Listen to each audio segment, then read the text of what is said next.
Friends, ఈరోజు ఒక ముఖ్యమైన విషయాన్ని మనం మాట్లాడుకుందామా? తప్పన్నది తెలిసి చేసినా తెలియక చేసినా దాని యొక్క ఫలితాన్ని ఖచ్చితంగా అనుభవించి తీరవలసిందే. అయితే తెలియక చేసిన తప్పుకి స్వల్పమైనటువంటి పరీక్ష కఠినం ఫలితం ఉంటుంది. తెలిసి చేసిన తప్పుకి రెండింతల కఠినంగా శిక్ష అనుభవించవలసిందే. అది ప్రకృతి యొక్క ధర్మము. ఈ ధర్మం తెలుసుకుని మనం తెలుసుకున్న ధర్మాన్ని మరింత పవిత్రంగా మన యొక్క శరీరాన్ని మన జీవితాన్ని మనం మార్చుకున్నట్టయితే హాయిగా ఆధ్యాత్మిక జీవితంలో విహరిస్తూ ఇతరులకు ఆదర్శప్రాయంగా మనం జీవించవచ్చు.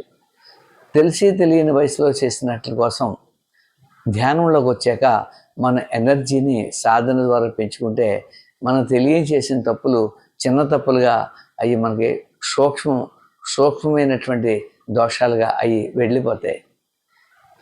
తెలిసి చేసిన తప్పులు సూక్ష్మంలో పోవు, అత్యంత బాధాకరంగా కఠినమైనటువంటి శిక్షలతో మనం అనుభవించాల్సిందే. వైకుంఠపల్లి చూడండి. వైకుంఠపల్లిలో ఎంతవరకు పైకి ఎదిగినా పెద్ద పాము నోట్లో పడితే కిందకు వచ్చినట్టు ఈ యొక్క సాధన కూడా అంతే.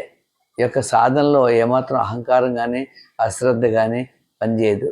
ఎప్పుడు ఏ సమయాన్నైనా మనం నేర్చుకోవాల్సింది చాలా ఉంటుంది.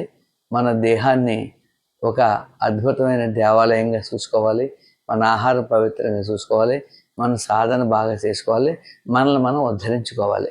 Thank you friends.